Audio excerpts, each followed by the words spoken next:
Good afternoon, ladies and gentlemen. I'm Reginal, drummer, the Peopleologist, and welcome to another episode of We Are Ready. And definitely, we are ready. If I'm ready and you're ready, we don't have to get ready. I'm excited about the topic that we'll be talking about tonight. Is actually dealing with the First Amendment, freedom of speech. Oh, yes, freedom of speech. The right to say what you want to say. The right to say what you want to say. But we have to weigh it in. Does it affect us? How does it affect us? Who can it hurt? What are the consequences for speaking your mind, saying, keeping it real, so to speak? I'm pretty sure the founding fathers weren't thinking about keeping it real, but they did put out their freedom of speech.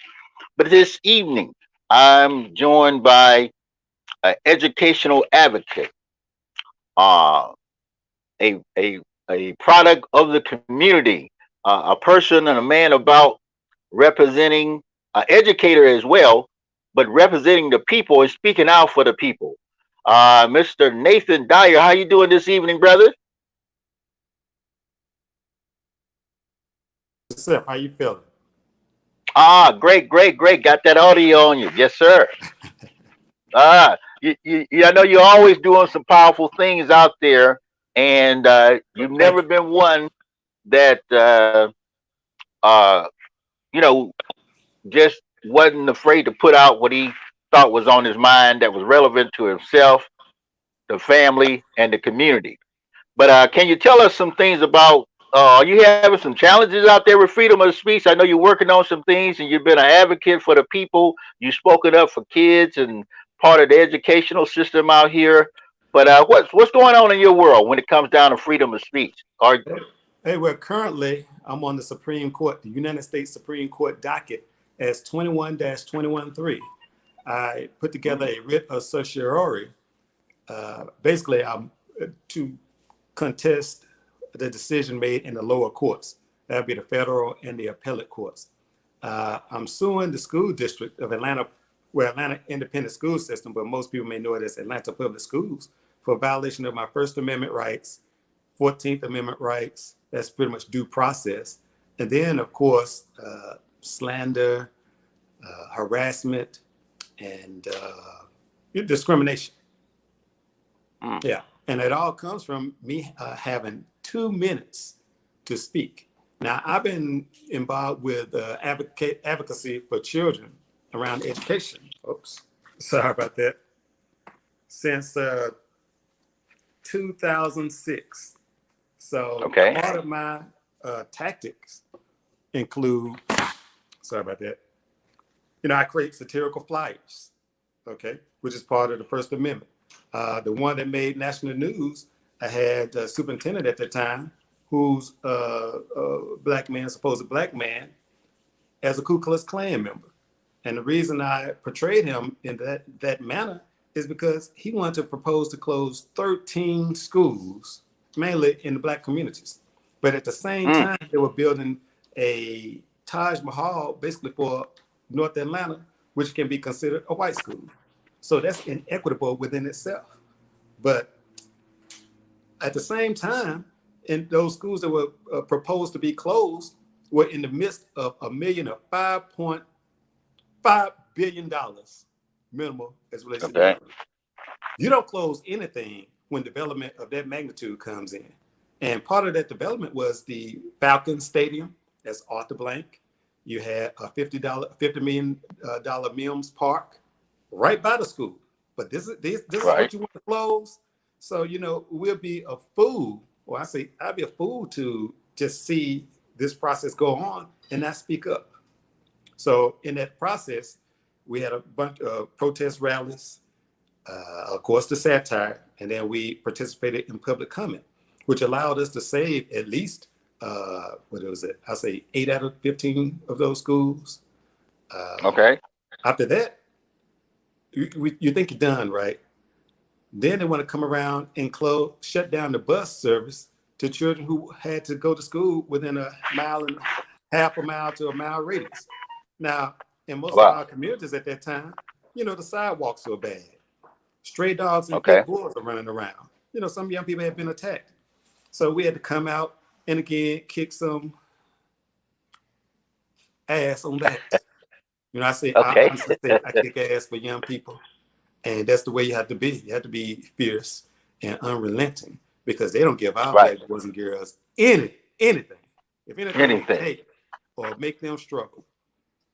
Yeah, so What? within 2 weeks, we got that turned around to $2.8 million with Okay. 45 bus routes restored. No, 45 new buses, 108 bus routes restored, and then we had crossing guards.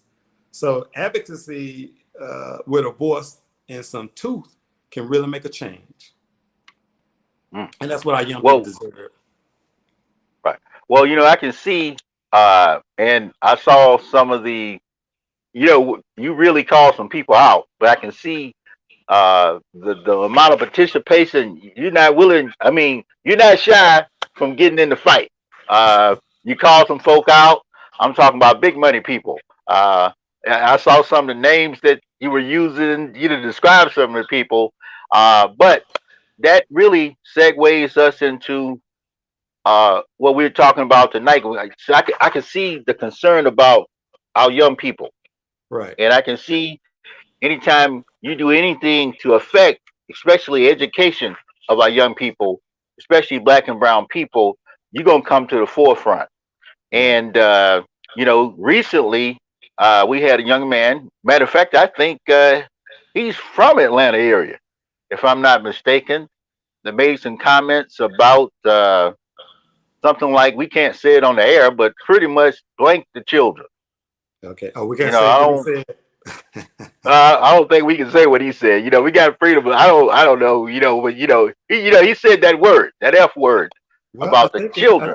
I think we need to be clear as to I say the views of whatever I say, not your views, right? Okay, Okay, yeah. the So guest. I'll say it. I like that. I'll take that hit. He said, Okay, take one for the team. yeah, hey, he said, fuck the children. Fuck Whoa. he said, fuck and this is that dude, Lil Nas X. Hmm. I mean, a young man and young black man, male, and it just boggles my mind. Well, it really doesn't boggle my mind because, in Atlanta we had the cheating scandal. We had, which impacted black boys and girls, and most of the perpetrators on the ground Right. were of color. Yeah, like I just described, they wanted to close schools on them. So black boys and girls, believe it or not, are under attack. And the reason why they are under attack?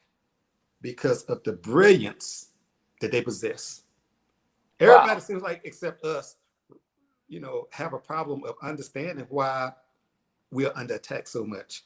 If you have a Right. people who survived the Middle Passage, enslaved for 400 years, and then once the Emancipation Proclamation came about, are freed, and we're surpassing the oppressor, well, hell, wouldn't that keep you up at night? Oh, That's a wouldn't yeah. that keep you Oh up at yeah. night? Oh yeah. Oh yeah. You That can't would keep keep these you up. people down. You can't keep these people down. They keep coming, and now they're surpassing us. Math, You science, can't have that. we can't So have that. so right. So we could say that this is an agenda. This is uh when we look at uh not not just this comment, but before, but this is probably one that's staring us in the face.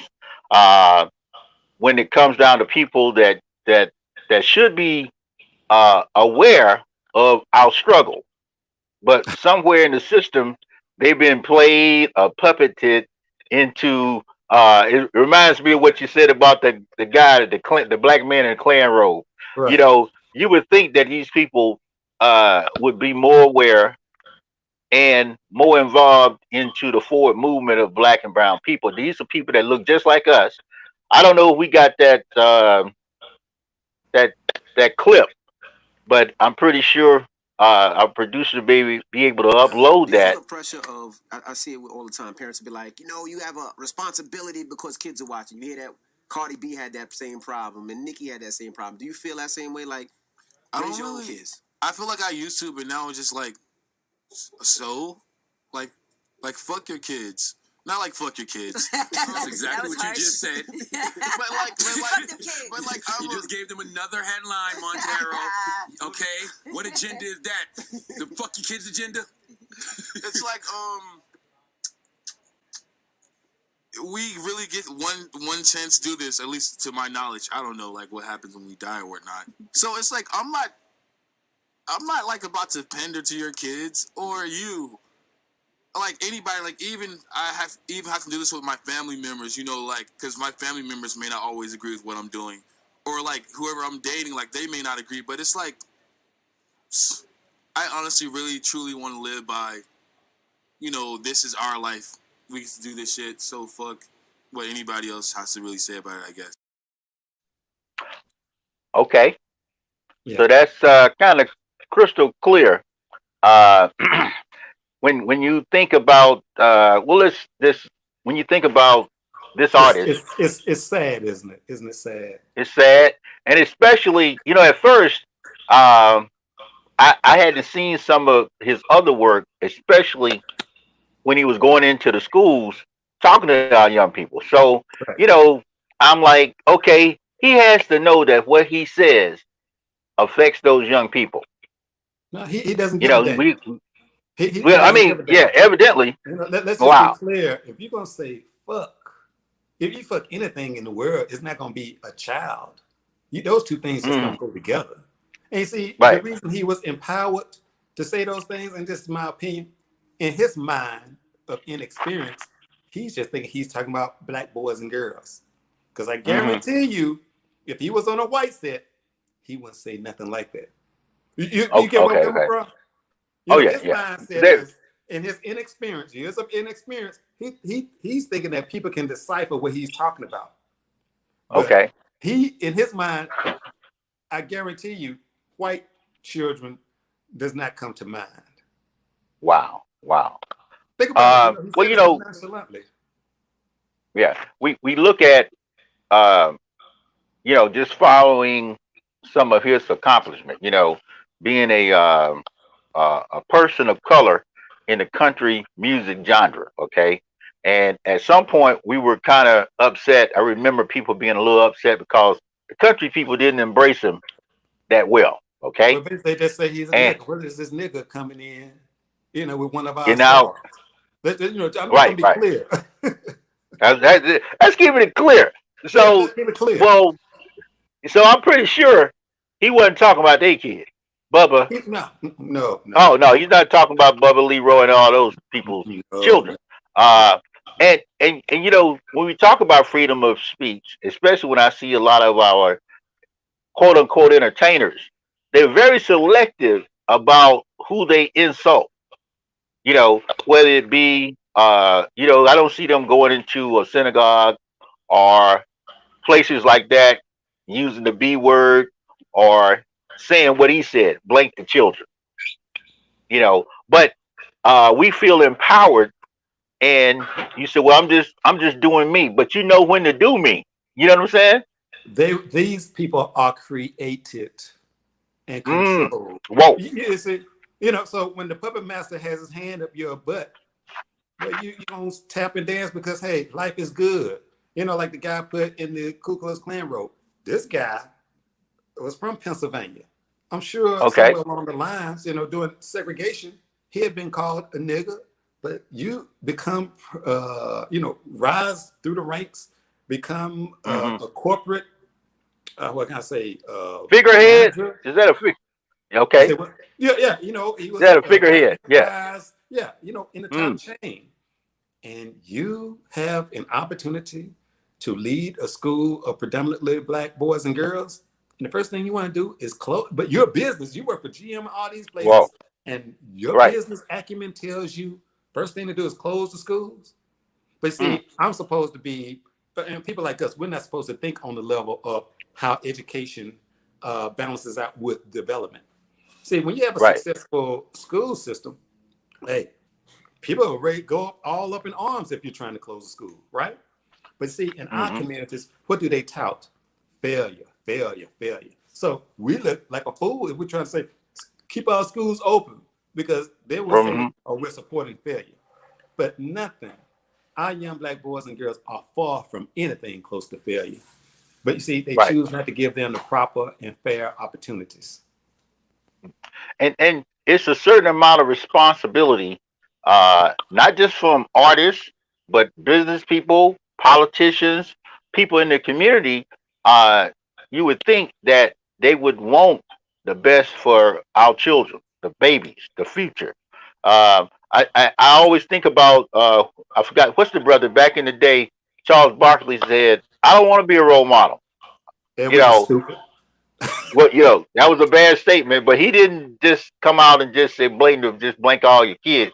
But uh, a lot of times, the people that we put into high places, whether they be entertainers, politicians, uh, we hold them to a higher degree when it comes down to what they say, whether it be him, some of the female rappers that's out there now, that's putting behavior out there that's unbecoming to us and really insulting to us as a people, especially some of the things that this brother has done. You know, not to put down what he's done, but to make that statement, and then at the same time you want to walk and hold the hands of our babies. I think you owe us some type of something, apology or some type of uh something. You got to be held accountable for that. What do you Hey, see there? Reginald, people get this whole this conflicting view of what judging and accountability is. Okay, Right. judging is one thing, but when you hold somebody accountable, that's totally different. That's based on something grounded. That's not. It's beyond my personal opinion. Right. But accountability goes into. We talked about the history. You can go back about to the minstrel era, where white Oh people yeah. portrayed us as the biggest clowns and buffoons, and we gladly Hmm. tap and dance for a penny or a shiny dollar a quarter. Oh yeah. A butter Dollar a quarter. biscuit. Yeah, a butter They biscuit. Yeah, a butter and biscuit. Yeah. now we got the attitude. Hey, we're the greatest thing. So, and then we got to look at who puts these people in places. A lot of times it's not us. These people come out of nowhere. Yeah. I see a question, and it's saying that we see that parents are being kept out of really participating in decisions in schools. Uh, is that something? Is it planned, or They are how is that being? they are absolutely right, because you Okay. see they tout parent involvement at the white schools. They have an open Okay. door for those PTA. parents. Yeah, they're trans. They try to be transparent, but when it comes to the black schools, it's just Mm, like they take your children in and lock the parents out, and then parents get so agitated that then they want to write them up, try to give them call the police on them just for being concerned. okay. So Wow. yeah, that question is so true, and the reason they do it is because they do not want to be held accountable for what they're not doing for black boys and girls. Mm. Hey, I've had That, to advocate. I've sat in meetings, IEP meetings, where I had to level the playing field. And of course, in the okay. system, I pretty much have a name established. But once I finish with them, they bring the entire team in. They put that child on the track of success, and you see the difference of night and day with that child. And the parent begins to Mm, feel empowered. And I okay. don't charge anything for that. When a parent calls me up, I go out there, and if I see things going wrong, of course they know I don't mess around. You can't. People think that you can negotiate with a clown or a snake, where you're totally Okay. confused. There's no Well, negotiation. You go for it's the like jugular. America. What Americans say, we don't negotiate with terrorists. But Right. yeah, but when there should be uh you know some degree of integrity. I'm pretty sure a lot of this causes mental strife on the children. When we look at us as a people, we already traumatized in so many ways when it comes down to gender, race, family, uh, and in the educational system. That's where we're really trying to get our young people molded to fit into society. So when we have people at the highest level in our cities not taking care of stuff, it really makes it look bad. Well, you see, I Reginald, see. that's why I was so pissed off at this dude's comments. You know, Mm, our black boys and girls, you know, it's far and few between the areas where they can find some vindication to know that they're on the right track, right? So, right.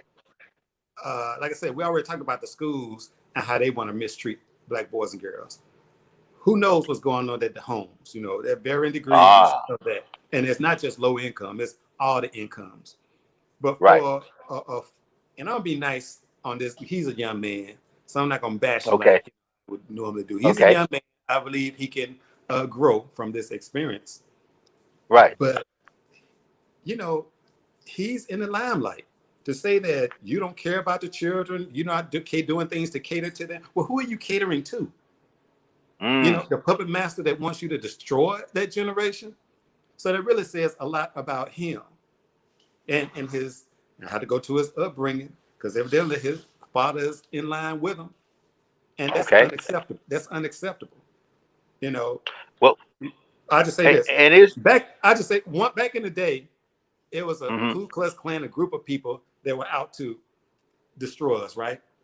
These days, Right. just to find a couple of these, I'll be nice, these faces of color to lynch all of us with the ignorance that they Hmm. built. Ooh. Well, and that's really got to hold them to that. That's really got to affect them mentally, because once you figure out that you've been a puppet, you've been part of the system's diabolical plan to break down the efforts and actions of a group of people. You might have got that bag of money, you might have got that fame, you might have got that prestige, but deep down in places when you got to get back to yourself, you start feeling bad. And as these a lot of these folk, as they get older, they really feel the pain of being used like that. Well, hey, I mean, Reggie, do you see? they're expendable. They're Ooh, expendable. Yeah, you they're know, just waiting they're on the the next one. yeah, you know, I mean, he's living here, but again, history teaches us so much, and it's crazy how we as black people just feel like, oh, it's not gonna affect me, but Right. really, they have changed nothing in the game. They find a couple of figureheads, make them the greatest things since sliced bread, and tear them Mm, down right before our eyes, and we all have to pick up the pieces. You get what I mm, mean? So it doesn't right. just Oh, affect that person, but we hold this person in high regard. But you again, who built these people? Who's putting the money whoa. behind it? It's the system and the structure. So when they say your time is up, okay, let's use this young man, Lil Nas X. Right now, he feels like he can do anything and get away with it, right? But we Right, know right. what's coming down the pike. They're gonna shut him down. He's gonna be put in some type of situation where his reputation is gonna be ruined, and then they're gonna bring the next person along who's gonna play within the boundaries. Okay. Right. Okay. Okay. Remember Jack Johnson? Jack Johnson, the The, boxer. bu- you're right. Back in the day, 19. Yes. And you know how he was. Jack Johnson couldn't Oh, tell you yes. nothing. He ride with the white women. He would buy the Mm, fanciest cars, played around in the ring. But at the end of his life, they had him set up. You know, the mm. Mann Act. You see? And Right. but then they brought Joe Louis along, right? So when Right. Joe Louis came along, they had him mild mannered and within the Right. lines. You see? Yeah. So And they still treated him bad once he didn't deliver the prize against, I guess, that Max Shell. What's the German? He there got goes defeated. Snelling. Snelling. America just turned their back on him. They used him for a minute, and he felt bad. And Well, until yeah, go ahead, go ahead. until he was able to do their job, do their bidding, he was not accepted. He was kind of ostracized from America. They said you're a loser. You couldn't do but he wasn't as bad. He was a mild mannered person, but at the same time, when they don't see you doing the job that they pick for you to do, they can easily remove you or try to replace you. Well, I say the They powerful thing will about Jack. replace you. Well, I'll tell you the powerful thing about Jack Johnson was he was his Hmm. own man, but it Oh yeah, wasn't yeah. all that crazy stuff. You know, it was just like, hey, I'm a man just like you. I can buy what I Right. want. I can work. I know I'm the greatest boxer. You can't take that away from Right. me. But what they did, they used their system to get them. And see, I Right. always say this, sometimes you can be so free and so out there and go past the limitations that pretty much all of us are supposed, and that's pretty much the law, you know. Right. And you got to realize that you're a target. Hell, you're a target. Hmm. I'm a target. We all. Yes. Yeah. Yes. You Yes. know, black people, we got to understand there's a target on our backs, and it's because of our brilliance. You know, the Mm. brilliance of being and then being packaged in this beautiful stuff right here. There's some Oh, beautiful melanin. stuff. Yeah. There's some beautiful stuff, and then you Well, have a mind to go with it. ooh, yes. And one of the things that you brought up is dad, and I think about us as a community. That usually, back in the day, there was somebody that kept within a social structure of black people. We would do certain things to keep us on point. Right. You didn't just go out and embarrass your community. You didn't do things that reflected on your family. You didn't sell out for the money. Right. Okay, but today, uh, we have people that say, well, hey, I got to get mine. I'm doing me, and yet you're gonna pay the cost because your communities, your families are all going down. We already got a lot to struggle with, you know. Right. And when people come to America and they see black and brown families being the poster child for ignorance, because Yeah. they see these entertainers, but they still don't give them a lot of weight. That's all, Now some of them are doing good jobs, but a lot of them, just getting the money. Well, I'm gonna We tell went. like this. There are not that many. I think Colin Hmm. Kaepernick really set the tone, Oh, oh yes. and there were other athletes as well that really stood up. But you saw how the system reacted. You know, you're not supposed to have a Mm. backbone, especially being Whoa, whoa, a black man or someone of color. whoa. So you're not supposed to have a backbone. This young Right. man was a strong athlete, but Hmm. uh, you know, those are some of the rules of this society which are unwritten. And for people to say, I'm going to do me or whatever, I see a fool. I see an Mm. ignorant fool that's going to into the slaughter. Because Mm. when you don't care, they know you don't care. When you feel like it's all about you, hey, they're going to really do you in, but they're going to allow you to enjoy it for a little while. You know, let's look And at this may be kind of relevant, but look what they did to Bill Cosby, right? buck breaking. Yeah, hey, Bill Cosby at the end of his life, he enjoyed all this success, and they say we still gonna get you, you know. Mm. But during that time, there was some controversy of him talking about what the woman had, how the children were speaking. But I'm like, man, you have an ability or streams of communication where you can help these people. Right. But anyway, yeah, Well, and I know he spoke out a lot on the education system and all that, but and there's a question, um, in a society where you can no longer trust or count on the public schools. What are some of your suggestions uh, for us to do for us educating our own people? that is a beautiful question, and the answer is simple. We control those schools. We control what goes on. We're the taxpayers. You know, hey, I don't have any biological children of my own, but I consider everyone else's child mine. So when I go to fight, Right. that's how I fight. So the thing is, there's school board meetings. You attend these school board meetings, get yourself up to speed, visit these schools, see if they have a volunteer process where you can volunteer during lunch or something. And being an adult, you can tell if the atmosphere is conducive to education. Once you Mm. see that, have a meeting with people up like mine who are interested in, hey, making a change, bring the best. Because when our children in our schools fail, that's on us. We look like we're the Mm. Yes. problem. If you can't raise your own, well, damn, what good are you?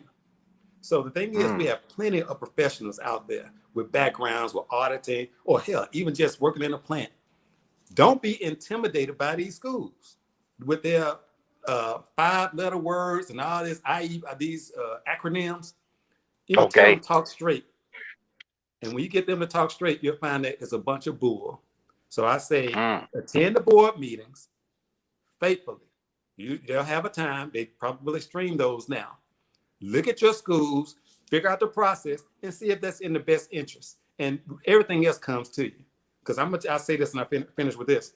I witnessed many a miracle in my life by advocating for Black boys and girls, because I'm telling you, they need us. So the questions that are coming about how we do that is simple. We control those schools. There are volunteer opportunities, but there's a school board meeting, and then there's public comment. If you see something that's right, you go to those meetings and you call it out. Now I call names. Now they changed the rules where you can't do this and that, but hell, the way I roll, it's important that names are called and accountability is there. Yeah, you got to know who the person is that's holding us back. I know you got that website. I know we posting that now over there. What are some of the things that people can do to support you in your efforts?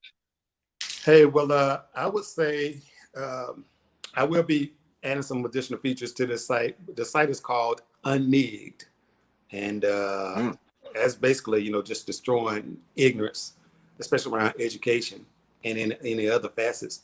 But I put this up because I wanted to create or show a template of the process of self-representation when your rights are violated, your constitutional rights. Like I said, it'll show you where they want to escort me out of meetings just for sitting down. Then they want to tell me I can raise my hand but not ask a question. And just totally harassed. But I'm the wrong one to do that to. So so they wrote this letter saying that hold on, I'm gonna charge this up a little. Hold on a second. Okay.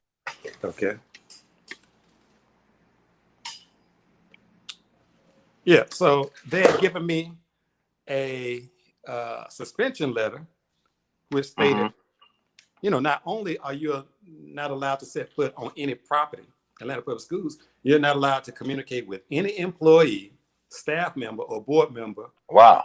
By phone, text, email, or in-person communication. Yeah. So Whoa. That's extreme. Yeah. Well, I mean, that's the kind of heat I bring to them, so they get very sensitive. Oh yeah, but you got them in the skillet.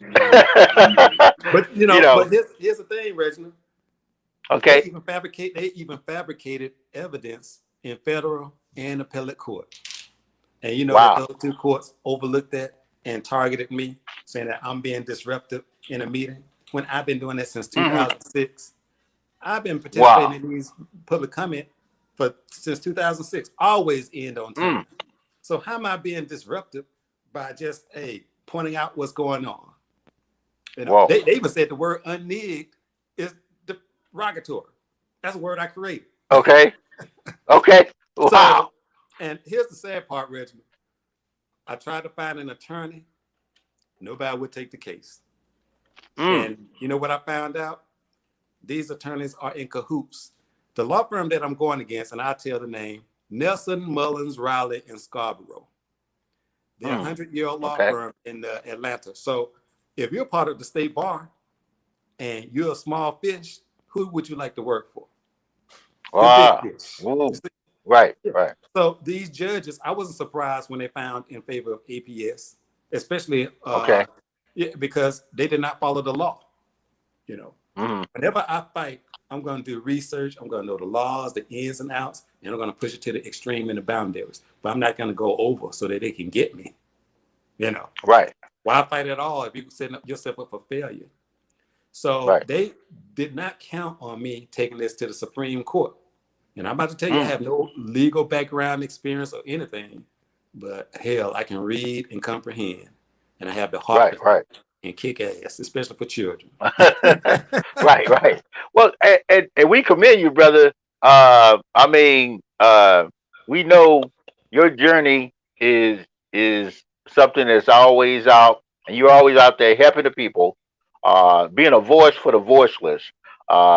When it comes to our young people, we need more people, and definitely have to join you over there at Unnigged. to support what you're doing.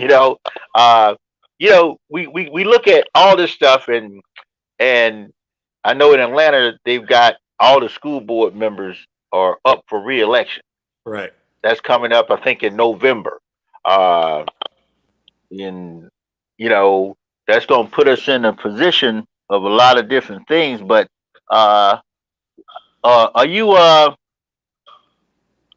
going to are you going to seek a position, or what do you, I mean, not just put it out there like that. I mean, I know this is early in the game, but I know you bring a lot of weight to the table, brother.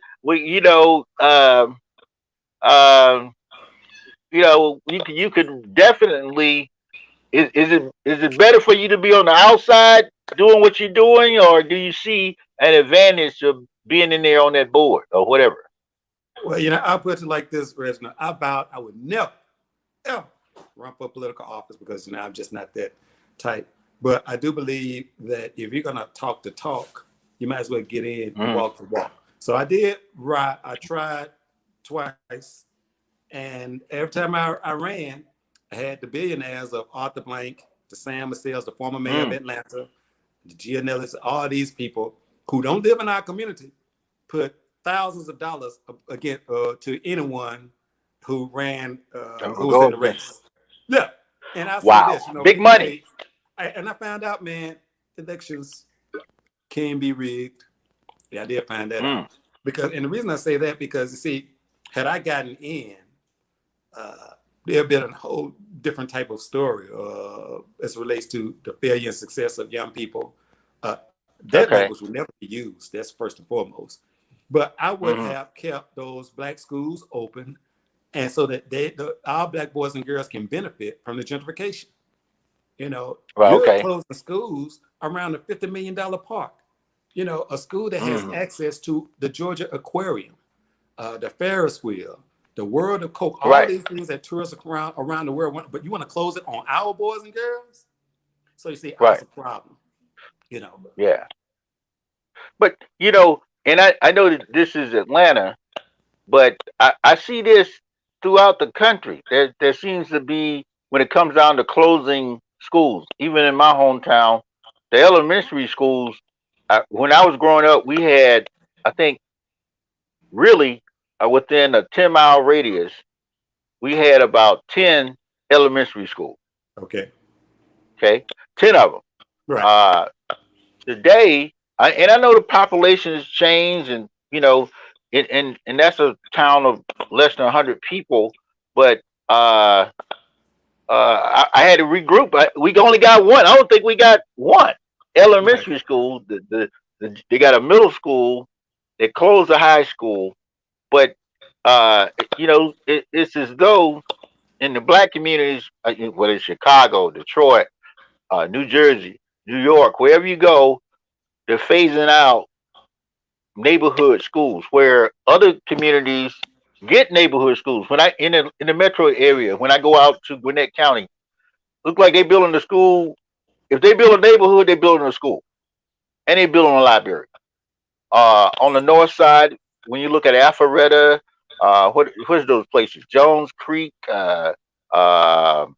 Sandy Springs. All those places come with infrastructure, and part of the infrastructure is new schools.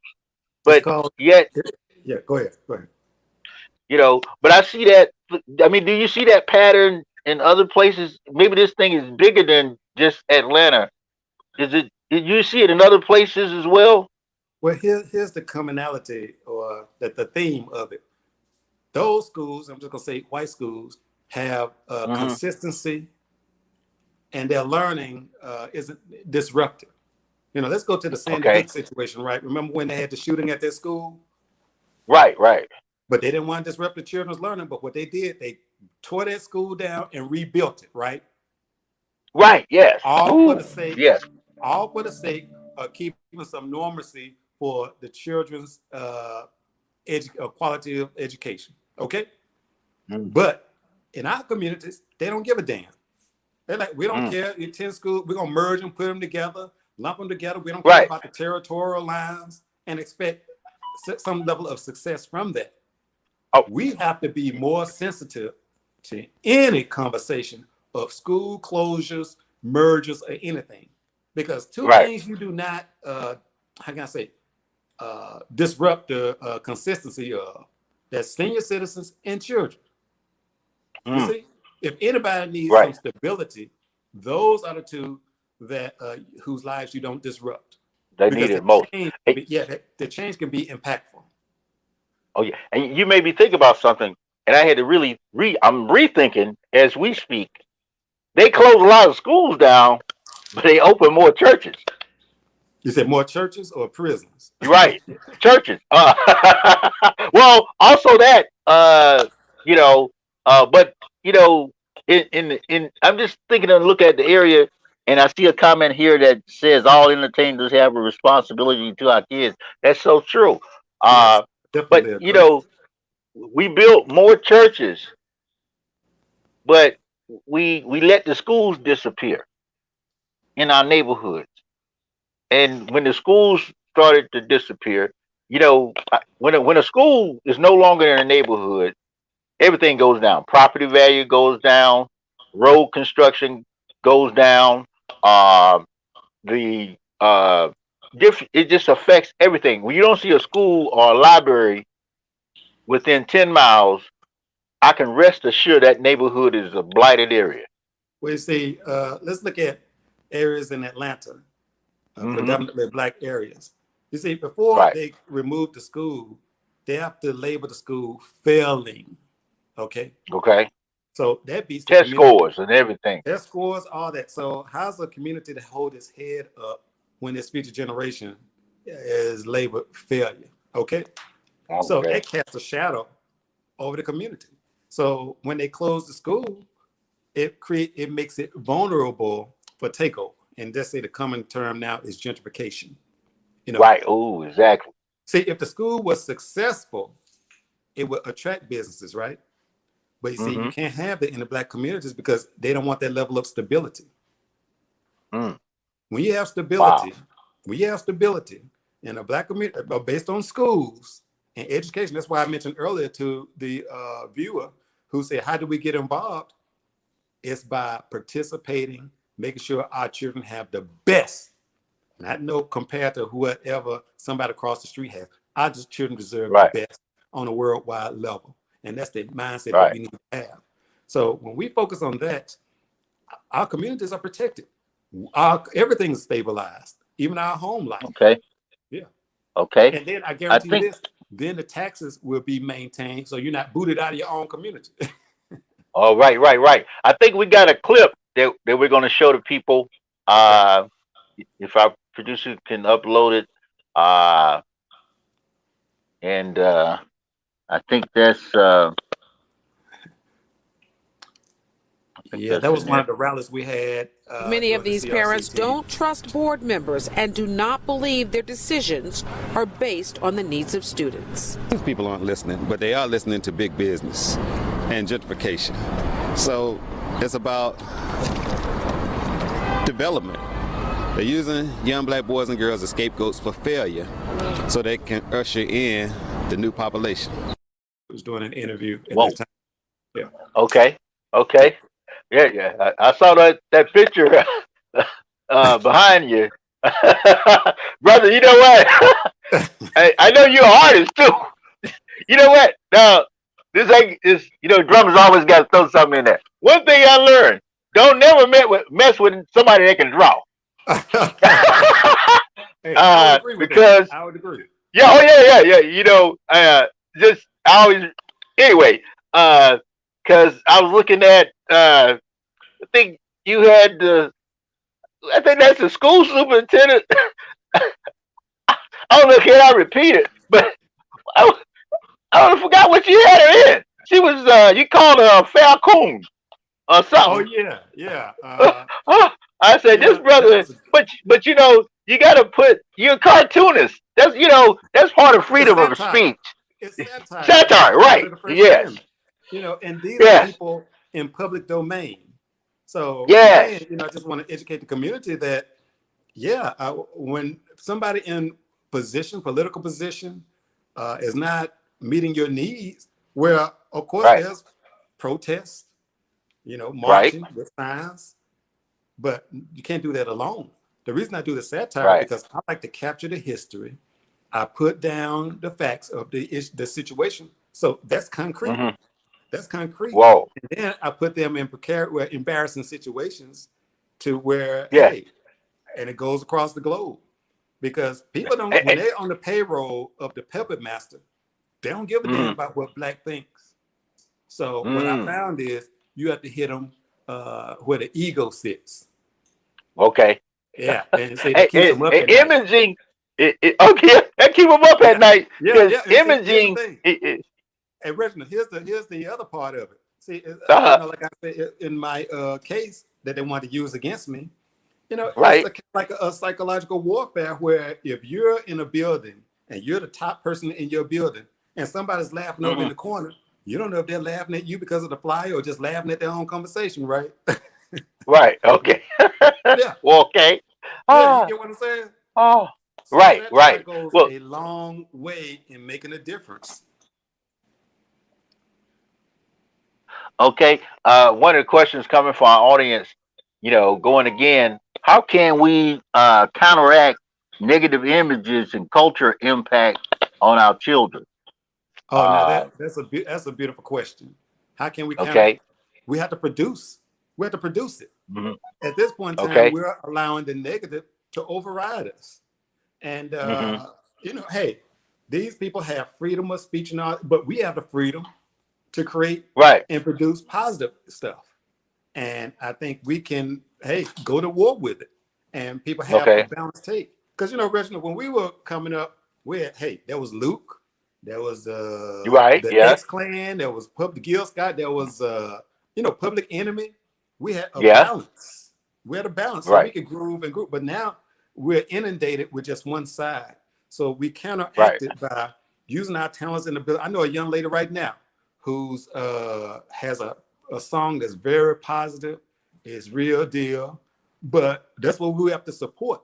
We not only have Right. to look at the other side. We need to stop looking at the other side and say, let's create something on this side. Let's get involved. Right. And that's how we win out. And Yeah. and again, we have to support uh the people that are sending out positive messages. I know Right. sometimes we're kind of hypocritical, you know, on in the forefront we'll say, man, that's that video there, boy. I don't want to see nothing like that.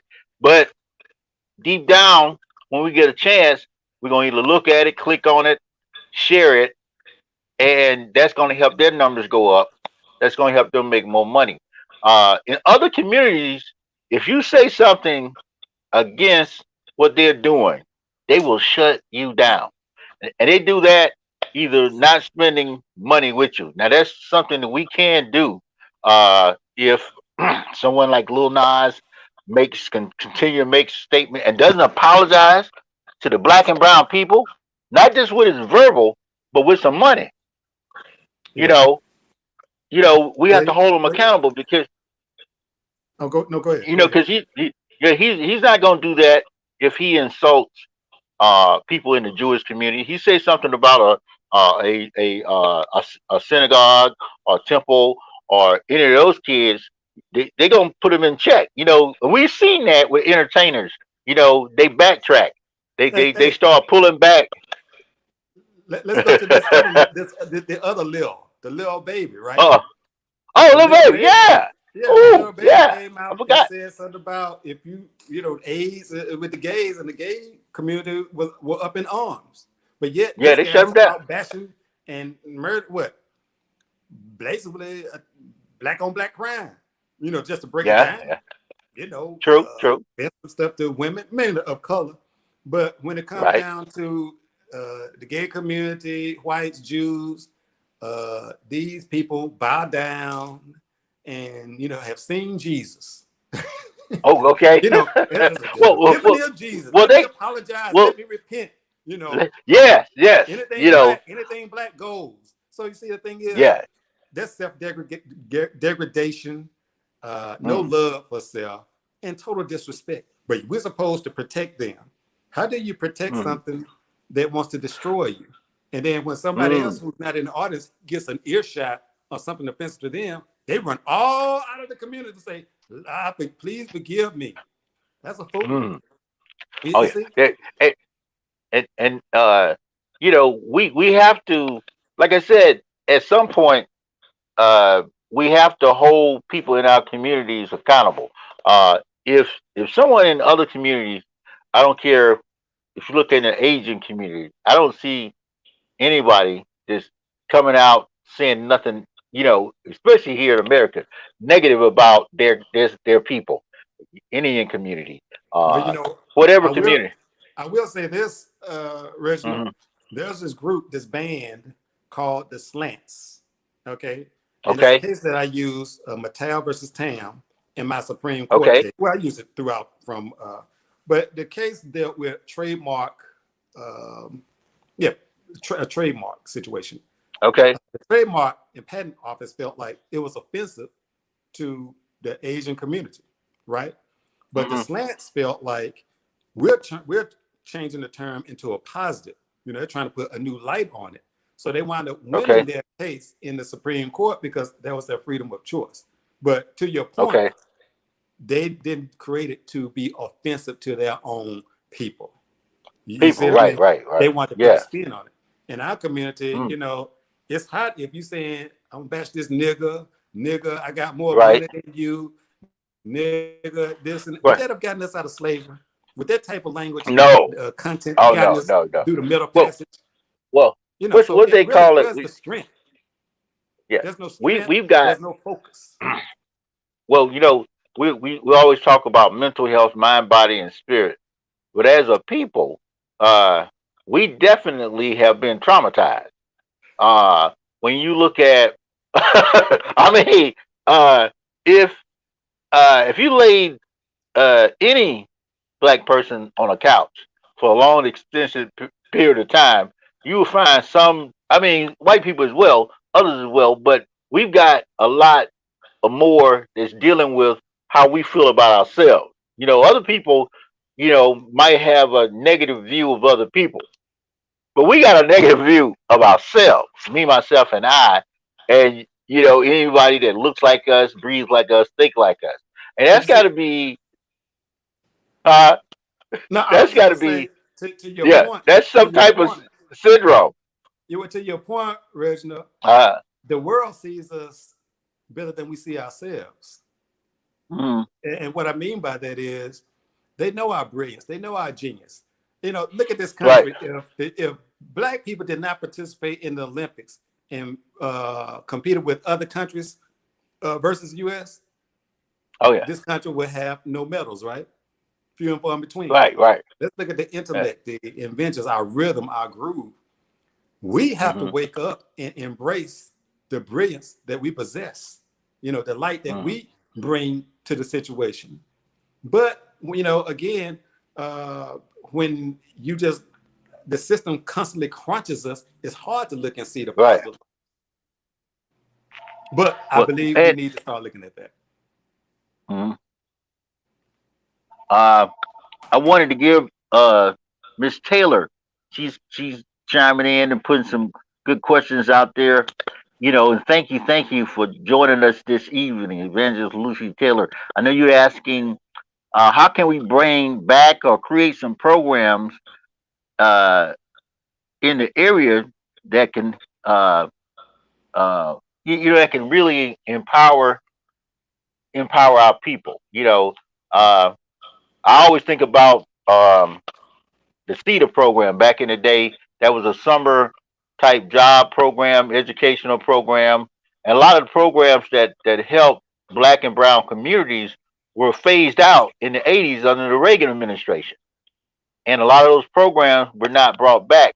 You know, we had in the, you know, do you see any I know participation, but uh, when they do bring programs, do you see any program that's kind of successful that could be used in black and brown communities? Well, you know, I'll say, first of all, that's a beautiful question from Miss Taylor. And I have an answer for that. I have a Okay. youth organization called Kids First. It's a 501c3. Our target next year is to have a program called 50,000 lights. And what that represents is 25 to 50,000 opportunities for young people when they're not in school. So we're going to start with a summer Okay. camp. The process is going to, well, it breaks down like this. 13 and under will have access to the camp. So there should be no child sitting at home wanting something to do. 14 and up, we have opportunities for internships with, if we find some corporate partners. But those who don't, well, guess what? There'll be camp counselors making money during the summer. Okay? Not only will they be camp counselors, but they'll partake in the program as well. And the goal is not to create a better scholar or a better student. It's an overall well-tuned individual that can compete with the world. And we're just not creating them to be professionals or business owners within this country. We're talking globally. Ghana, we build relationships with other countries who acknowledge the brilliance within our young people, because we got to stop looking at this country as being the end all when they're stumping on our black boys and girls. You know, if they don't want to take our brilliance and utilize, well, guess what? We go damn compete against you. And I guarantee you, when we start showcasing our power and our brilliance in that manner, this country will take notice. Not that we give a damn, because our young people are going to be making it, having a great quality of life, and just well-grounded. But yeah, great question. And we thank you, all our comments and everybody that's joined us. Thank you, Ms. Taylor, for sharing those questions. And you know, there's an upbeat to all of this. You know, we have to, we have to be more concerned about how things affect us. You know, as a people first.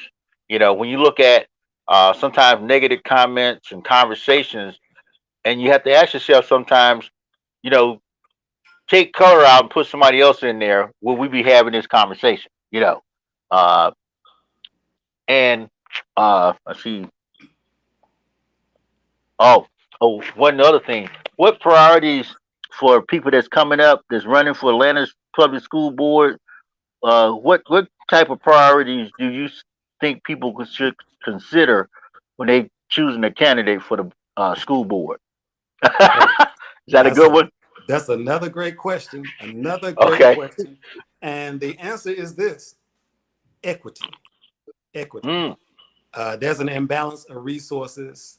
And hey, I break it down like this: there are black schools and white schools. And we know historically the white schools receive more. All right. Even though they're in one district. You see, this is the sad part about it. You know, people will say it's not all about races. Yes, the hell it is. You know, how do you have failure? Okay, success on some levels and failure in others, where the population is predominantly black. Right? Currently, Atlanta Public Schools, their definition of equity is equality. So if you're distributing things equally, you're never going to make a difference, because true equity is going to piss some people off. Okay. Oh yeah. Ooh. Yeah. True equity is going to piss some people off, because the people who are accustomed to getting something I'm not saying that you're going to have anything taken away from you, but you're going to have to acknowledge that there are going to be some more boxes stacked up for those who haven't gotten in the past. You see? And I think when you have accomplished that level of equity, going through those growing pains, you will have true equality, where there's a balance and all children win. So I would say that would be the thing that the board, but see, the thing is, most of them are spineless. They don't have the tooth. You know, most of these people have never been to a board meeting. They're not educated what's going on.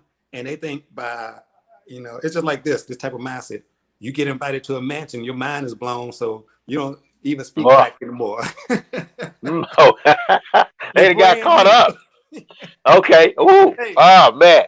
Well, Brother Nate, I know we're putting the website out there, but is there anything else out there that people can get in contact with you, follow you, and help support you in your efforts?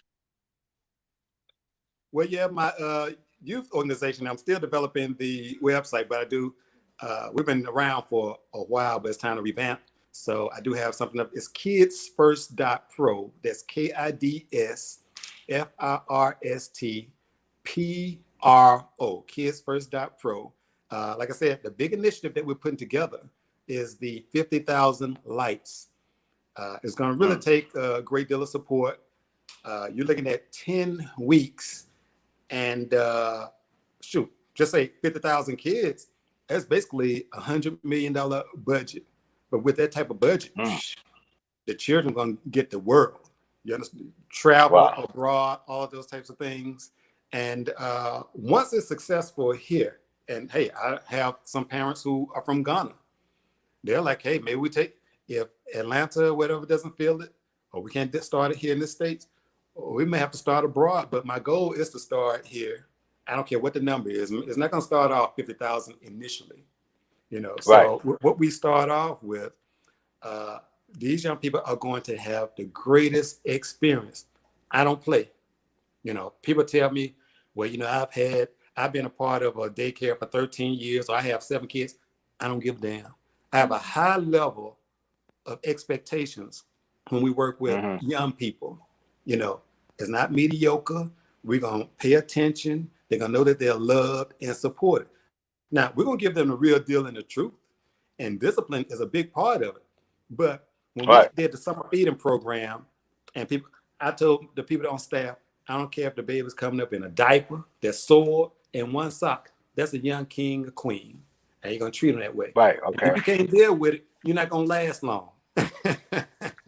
Okay. Yeah. So if I'm going to fight like hell, why am I going for children? Why am I going to invite somebody in?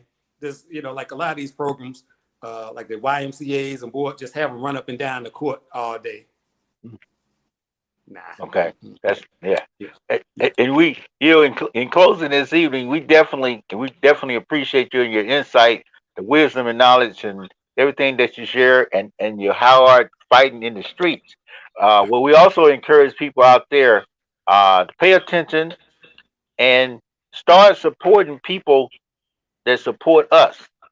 If you find, whether it be an artist or entertainer, don't support them.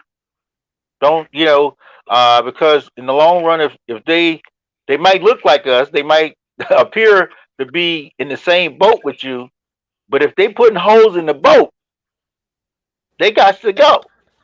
You know, in other cultures, they do this.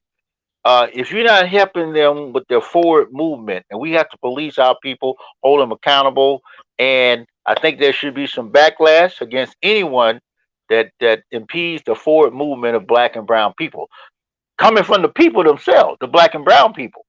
Right. It should be people that can't go back and should not be able to go back into a neighborhood if they say something or do something offensive to the forward movement of Black and brown people, especially people that look like us. That's self-policing. So with that being said, go ahead. Oh no, you know, go ahead.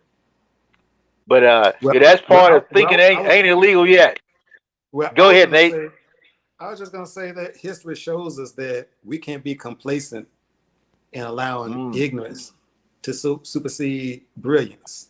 You know, we're brilliant people, but why we gotta be maligned year after year as being the biggest fool since sliced bread? You know, you can't look at a commercial. You can't watch a movie. You can't do, you know, just the advertisement, the commercials. You ever see this commercial where this guy's driving? It's an insurance commercial, and the lady, he's saying, "I got the brains, you got the look." Well, anyway, I can't remember the commercial. Okay. But you know, the ornament on the hood of the car is saying it, and it's a close-up that it's got the brains, which is a woman. And I would say, you know, white woman. The ornament has the brains, but this, and I'm gonna say what they consider a nigga in the car, it's got the brawn. Okay. Ooh, I gotta see. I've seen that one. Subliminal. You know, and you know, I forgot. I'm not gonna say that company has got that, but that just shows you programming. This is part of an agenda, and agenda. If you are not, you know, looking through it, whether you're praying, fasting, meditating, getting your mind in a particular frame where you can see this, because this is hurting our future generations. maybe some of these people will wake up, but by the time they wake up, they will have crippled the forward movement of so many people. Uh, and I think we got one final question coming, Miss Elliott. Will the programs reach outside inner city, like in Stone Mountain? And I think you could get programs that could go not just locally here in Atlanta, but statewide.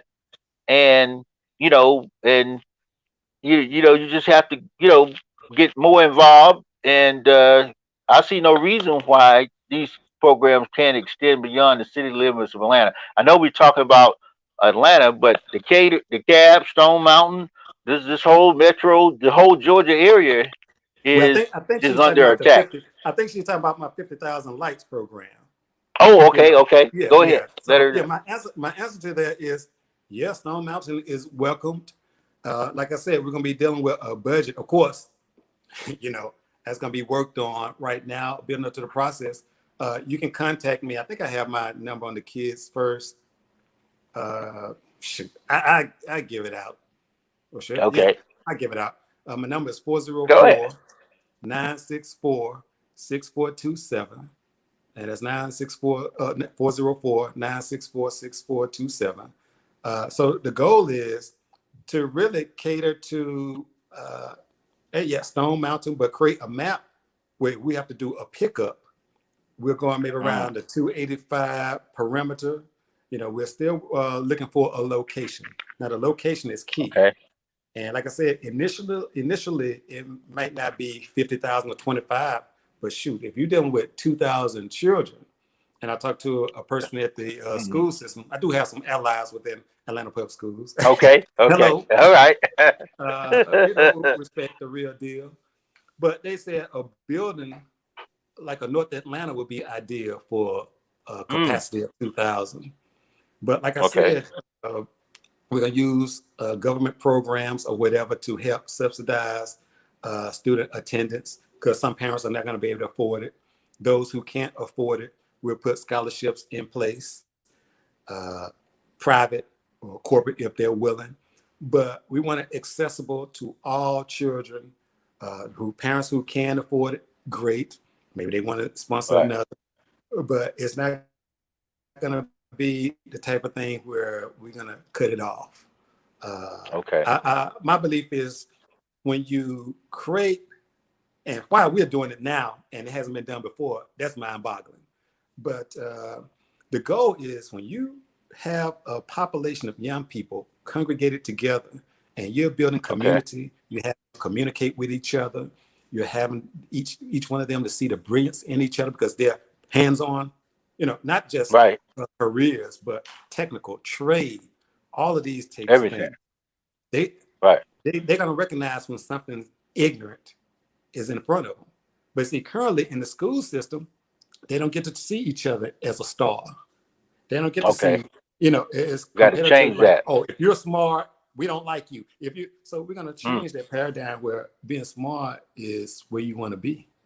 And if you're That's not a on norm. that level, you would be supported not only by the staff, but your peers as well, because we're all going to win because history has shown us how we are successful. So let's look to the future. No, sky's the limit.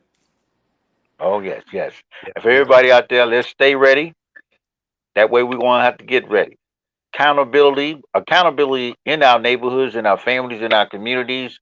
It's going to be strong. It's going to be critical. You got to hold everybody accountable. You got to hold yourself accountable, and then you got to hold others outside of yourself accountable. Anybody that's speaking or talking or sharing any narrative when it comes down to uh, Black and brown people, we should hold them accountable. And we definitely have to bring you back, Mr. Dyer, for just sharing that well, I'll be information. You got a honored. wealth of knowledge. Okay, we got to bring you back. You are educational expert. They say every time somebody come on the show, drummer deputizing them to be just like over here, we ready. We just Yeah. like those other places. We bring our local experts that know what's going on, and that's what we feed back to the people, so that the people can be more prepared to deal with what's coming. Because if you stay ready, you ain't got to get ready, Hey, well, and I want then to you ain't applaud got to pull you. up. I want to applaud you on your new show. And hey, you've been a person that's been committed out there, know what's going on. And I just want to say, hey, much respect to you. and wish you much success. Thank you, brother, and keep up the work. And for everybody out there, keep up the work. Stay ready. And remember, thinking ain't illegal yet. Once they ban thinking, we all do.